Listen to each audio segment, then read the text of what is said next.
Terima kasih Anda masih menyaksikan debat keempat calon wakil presiden pemilu tahun 2024. Bapak Ibu sekalian, di segmen keempat ini, ketiga calon wakil presiden akan saling tanya jawab. Ini mungkin adalah segmen yang paling dinanti.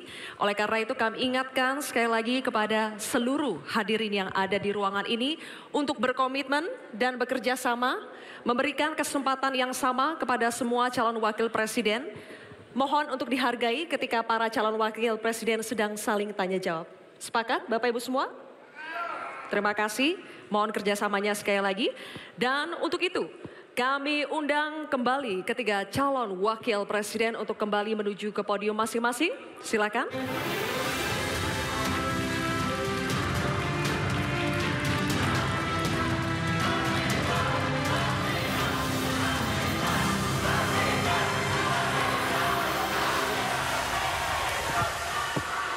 Baik, Bapak-bapak.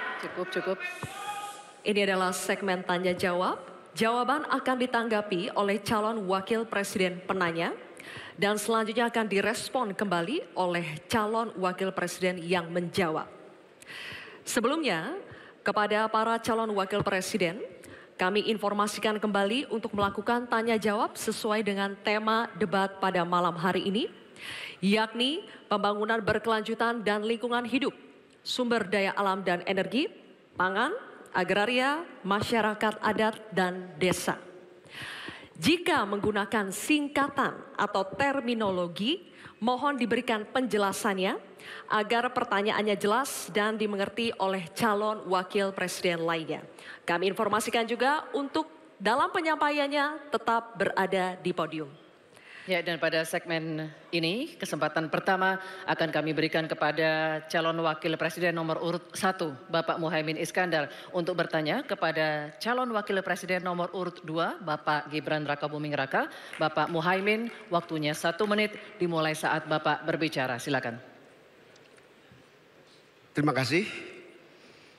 Pak Gibran, Indonesia ini terdiri dari berbagai bioregional, di mana kita harus betul-betul mengerti agar pembangunan kita tepat sasaran dan bisa tumbuh dengan baik.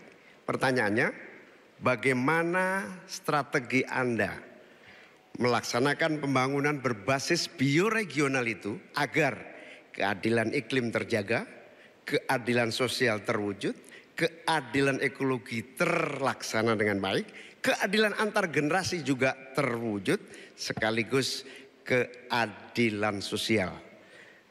Mohon dijelaskan. Waktunya masih ada 17 menit. Apakah akan dipergunakan? 17 detik. Cukup. 17 detik maksud kami? Cukup. Cukup Pak Muhaimin, baik. Kini kami persilakan calon wakil presiden nomor urut 2 Bapak Gibran Rakabuming Raka untuk menjawab. Waktunya 2 menit dimulai saat Bapak berbicara. Silakan. Gus Muhaimin ini lucu ya. Menanyakan masalah lingkungan hidup tapi itu kok pakai botol-botol plastik itu. Padahal saya, Pak Ganjar, Prof Mahfud pakai botol kaca. Itu gimana itu komitmennya? Botol plastik semua itu. Tapi nggak apa-apa. Kita kembali lagi ke topik ya. Intinya di sini kita sudah berkomitmen untuk yang namanya pembangunan tidak boleh lagi Jawa sentris. Harus mulai Indonesia sentris. Kemarin Gus Muhaimin menolak IKN, tidak apa-apa, akan kita lanjutkan dan akan kita perkuat IKN itu. Sekali lagi yang namanya pembangunan yang masif harus memperhatikan aspek lingkungan, sosial dan keberlanjutannya. Kita pastikan mencari titik tengah, sekali lagi titik tengah, titik keseimbangan. Membangun hilirisasi industri, tapi harus memperhatikan lingkungan hidup. Menggenjot produktivitas para petani, sektor maritim, tapi juga harus menjaga keseimbangan alam. Pastikan sekali lagi AMDAL, analisa lingkungan, sustainability report bisa tersajikan dengan baik dan pastikan menggandeng pengusaha-pengusaha lokal, UMKM lokal. Jadi tidak besar sendiri, tapi ikut membesarkan yang lain. Intinya adalah anggaran ini dipakai untuk kesejahteraan rakyat. Pemerataan pembangunan itu penting. Dan sekali lagi, pembangunan yang masif harus memperhatikan sisi-sisi lingkungan hidup. Karena sekali lagi, yang namanya bencana kekeringan, banjir, kenaikan air laut, ini ancamannya sudah ada di depan mata. Dan ini adalah ancaman yang sangat nyata. Terima kasih. Baik, ini kami persilakan. Nanti ada waktunya. Nanti ada waktunya. Cukup. Cukup. Kami persilakan calon wakil presiden nomor urut 1 Bapak Muhaimin Iskandar untuk menanggapi. Waktunya 1 menit Bapak di saat berbicara akan dimulai. Silakan. Pertanyaan saya tidak terjawab sama sekali.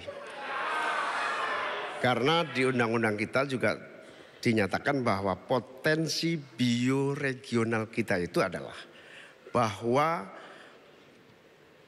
wilayah nasional kita itu bukan terbagi bukan saja sekedar karena politik dan administrasi, tetapi ekosistem lingkungannya ada, sekaligus juga komunitas masyarakat yang tumbuh juga menjadi pertimbangan.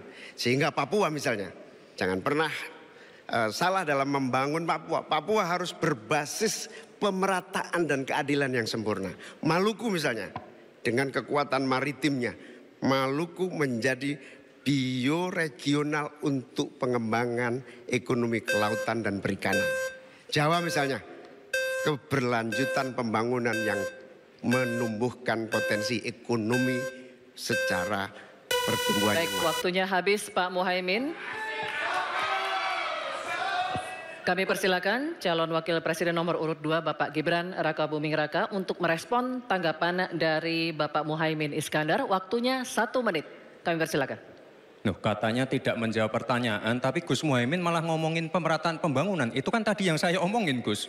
Pemerataan pembangunan yang tidak lagi Jawa sentris, harus Indonesia sentris. Pembangunan IKN sebagai simbol transformasi pembangunan Indonesia, Papua, dan lain-lain. Itu kan tadi udah saya jawab. Intinya sekali lagi, pembangunan tidak boleh lagi Jawa sentris, harus lebih memperhatikan masyarakat terutama yang ada di luar Jawa, biar bisa merasakan akses konektivitas yang lebih baik lagi, menurunkan inflasi, menurunkan Gini rasio, meningkatkan peluang kerja, menumbuhkan titik pertumbuhan ekonomi baru. Itu tadi kan udah saya jawab, Gus. Mungkin Gus Muhaimin juga tidak paham dengan pertanyaan yang diberikan ke saya. Mungkin itu kan dapat contekan itu dari Pak Tom Lembong mungkin ya. Terima kasih. Masih ada waktu, Pak Gibran, cukup? Tenang. Tenang. Cukup. Bisa kami minta kerjasamanya? Baik, baru saja kita simak bersama. Calon wakil presiden nomor urut 1 dan 2 saling bertanya jawab. Selanjutnya, calon wakil presiden nomor urut 2 Bapak Gibran Rakabuming Raka bertanya ke calon wakil presiden nomor urut 3 Bapak Mahfud MD. Bapak Gibran, waktu Anda 1 menit dimulai saat Bapak berbicara. Silakan. Bagaimana cara mengatasi greenflation? Terima kasih. Masih ada waktu, Bapak Gibran. Aturan istilah-istilah. Kami sampaikan kembali terminologi atau singkatan, mohon untuk dijelaskan. Enggak, tunggu. Silakan dilanjutkan. Masih ada waktu. Ini tadi tidak saya jelaskan karena kan beliau kan seorang profesor. Sesuai dengan Oke, greenflation ini adalah inflasi hijau. Sesimpel itu. Waktunya masih ada, Bapak Gibran, cukup? Kami persilakan kepada calon wakil presiden nomor urut 3 Bapak Mahfud MD untuk menjawab. Waktu Bapak 2 menit, silakan. Baik, untuk mengatasi inflasi hijau. Apa sih inflasi hijau? Itu kan ekonomi hijau. Ekonomi hijau itu adalah ekonomi sirkuler, ya, di mana sebuah proses pemanfaatan produk ekonomi, pangan misalnya, atau produksi apapun, diproduksi, kemudian dimanfaatkan, di recycle, bukan dibuat. Jadi bukan barang itu lalu dibiarkan mengganggu ekologi. Nah, saya punya cerita. Kalau bicara soal recycle seperti ekonomi hijau, saya merasa berbangga sebagai orang Madura. Karena orang Madura itu yang pertama dulu mempelopori ekonomi hijau, ekonomi sirkuler. Di mana orang Madura itu tuh yang memunguti sampah-sampah, menguti plastik-plastik lalu diolah. Sehingga sebenarnya ekonomi sirkuler itu sudah menjadi kesadaran masyarakat. Nah, oleh sebab itu kalau untuk mengatasi inflasi itu tentu yang paling gampang kan kebijakan-kebijakan. Diatur saja jatahnya. Di sini kan harus ada data. Kecenderungannya di sini begini, kebijakannya harus begini. Kecenderungannya di sini begini, kebijakannya harus begini. Nah, itulah yang kita pahami tentang ekonomi hijau, ya, inflasi hijau dan sebagainya dan sebagainya. Nah, saudara, banyak hal yang harus kita lakukan. Karena misalnya ya, ukuran kemajuan ekonomi kita selalu diukur dari sekitar 5 hal. Misalnya pertumbuhan, kemiskinan, ketimpangan, dan 2 lainnya. Tetapi ada 1 yang harus ditambahkan, yaitu emisi. Baik Pak Mahfud, waktu Anda habis. Terima kasih. Selanjutnya kami persilakan kepada calon wakil presiden nomor urut 2, Bapak Gibran Rakabuming Raka untuk menanggapi. Waktu Anda 1 menit, silakan.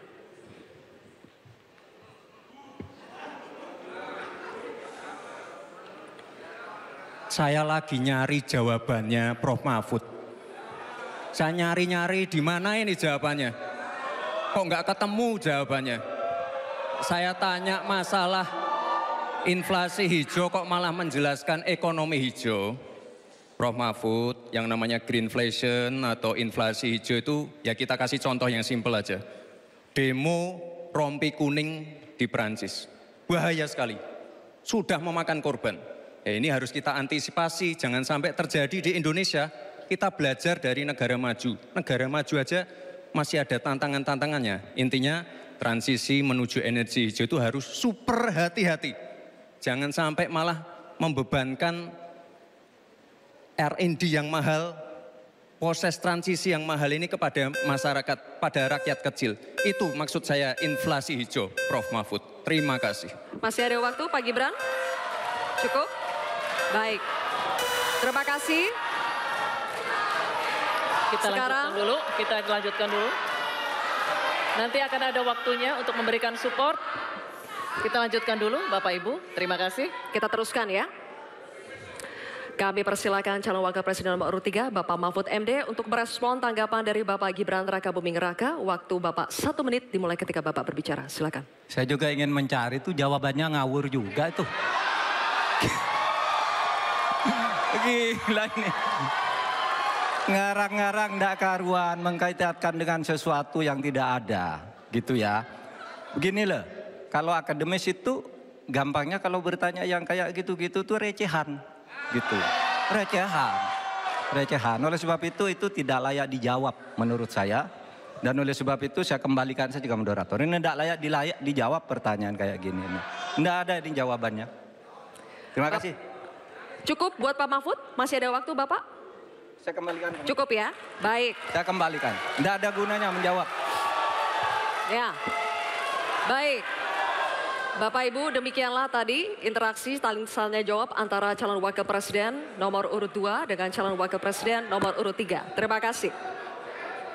Baik, Bapak Ibu, kita lanjutkan ya sesinya. Kita selesaikan dulu. Kali ini giliran calon wakil presiden nomor urut 3 dan nomor urut 1 untuk saling bertanya jawab. Diawali dengan calon wakil presiden nomor urut 3, Bapak Mahfud MD. Untuk bertanya kepada cawapres nomor urut 1, Bapak Muhaimin Iskandar. Waktunya 1 menit, Pak Mahfud, dimulai dari saat Bapak berbicara. Silakan.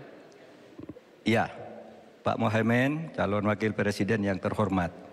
Pada tahun 2014 kita berada di posisi yang berbeda. Saya menjadi ketua timnya Pak Prabowo, Pak Muhaimin di timnya Pak Jokowi waktu itu. Ada pertanyaan dari Pak Jokowi pada tanggal 5 Juli 2014 kepada Pak Prabowo. Pertanyaannya begini, Pak Prabowo, saat ini kita dihadapkan dengan bencana ekologis yang salah satunya disebabkan oleh kerusakan hutan. Laju penggundulan hutan di negara kita tertinggi di dunia. Nah, saat ini situasinya sama dengan tahun 2014 seperti yang kita diskusikan sejak tadi. Apakah Pak Muhaimin setuju bahwa kita telah gagal menghentikan kerusakan hutan dan juga food estate sesuai dengan penilaian Walhi dan Greenpeace? Waktunya habis. Selesai. Terima kasih. Kami persilakan calon wakil presiden nomor urut 1 Bapak Muhaimin Iskandar untuk menjawab. Waktunya 2 menit dimulai saat Bapak berbicara. Silakan. Yang patut untuk bisa menjadi alat ukur adalah bahwa dari seluruh rencana mengurangi deforestasi itu adalah berapa prestasi untuk melakukan penghijauan atau reforestasi. Sampai hari ini saya setuju dengan Pak Mahfud, tidak ada keseriusan dan kesungguhan untuk itu. Bahkan mau menyediakan pangan nasional saja, kenapa tidak melibatkan petani? Malah juga melakukan penggundulan hutan dan gagal lagi. Karena apa? Karena tidak melibatkan masyarakat adat setempat, juga tidak melibatkan para petani, bahkan merusak keanekaragaman hayati kita. Sehingga menurut saya ini soal keberpihakan Pak Mahfud. Keberpihakan kepada pembangunan yang berbasis keberlanjutan. Di mana kita tidak akan main-main dengan soal ini. Ini soal nasib generasi. Prinsipnya satu, keadilan. Keadilan ekologi harus nomor 1. Jangan pernah membiarkan keadilan ekologi ini tidak terlaksanakan dengan baik. Yang kedua, keadilan iklim. Yang ketiga, keadilan antar generasi. Komitmen keadilan ini termasuk komitmen keadilan agraria, keadilan sosial, nggak dijalankan sama sekali karena memang apa? Tidak ada komitmen dan kesungguhan. Konstitusi sudah ada, anggaran juga punya, kemudian undang-undang juga banyak. Sekali lagi, komitmen dan kemauan sungguh serta tidak abai terhadap tugas dan tanggung jawab sebagai pemerintah. Oleh karena itu nanti kalau Amin dipercaya, insya Allah yang paling pokok adalah kesungguhan, komitmen untuk melaksanakan konstitusi dengan sungguh-sungguh, berpihak kepada rakyat dan lingkungan, bukan berpihak kepada investor ataupun pengusaha. Waktunya masih cukup, Pak Muhaimin. Baik.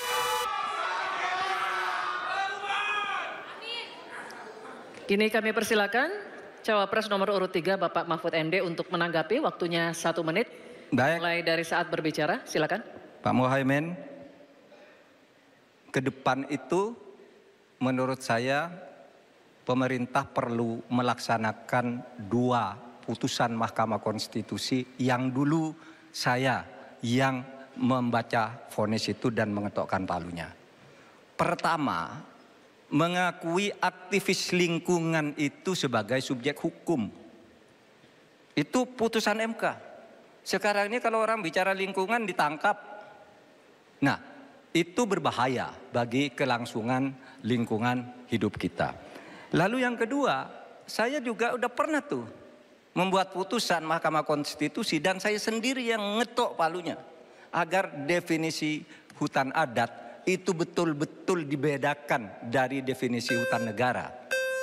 Karena definisi hutan adat yang sering dipakai sekarang itu sering menyingkirkan masyarakat adat dari lingkungan hidupnya. Selesai. Waktunya habis. Kami persilakan kembali Cawapres nomor urut 1 Bapak Muhaimin Iskandar untuk merespon tanggapan dari Pak Mahfud MD tadi. Waktunya 1 menit dimulai dari saat Bapak berbicara. Silakan. Ya, setuju apa yang disampaikan Pak Mahfud. Inti dari hasil kemerdekaan kita itu kan 2. 1, bahwa pemerintah atau negara mengatur sistem dan tata kelola pemerintahan dan kenegaraan. Yang kedua, mengelola kekayaan dan aset negara kita. Nah, ini yang tidak pernah dilakukan. Dibiarkan aset itu liar, Bahkan ada orang yang menguasai 500.000, sementara petani gurem kita sudah hampir 16 rumah tangga petani gurem yang hanya punya tanah setengah hektar. Itu dari segi soal pertanahan. Nah, apalagi jasa para pemangku adat, masyarakat adat yang memiliki banyak jasa sejak sebelum kemerdekaan hingga hari ini menjaga hutan, menjaga lingkungan kita, tetapi tidak pernah diajak dialog. Ada pemaksaan melalui PSN, tidak diajak bicara. Rempang misalnya, itu tidak melibatkan dengan sungguh-sungguh masyarakat di sekitar itu. Terima kasih. Masih ada waktu Bapak? Cukup? Cukup. Baik, oke. Kalau begitu, sesi tanya jawab untuk segmen ini sudah habis. Kita berikan apresiasi untuk ketiga calon wakil presiden kita.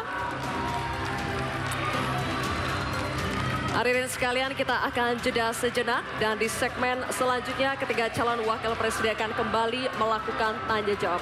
Untuk itu tetap bersama kami di debat keempat calon wakil presiden pemilu tahun 2024.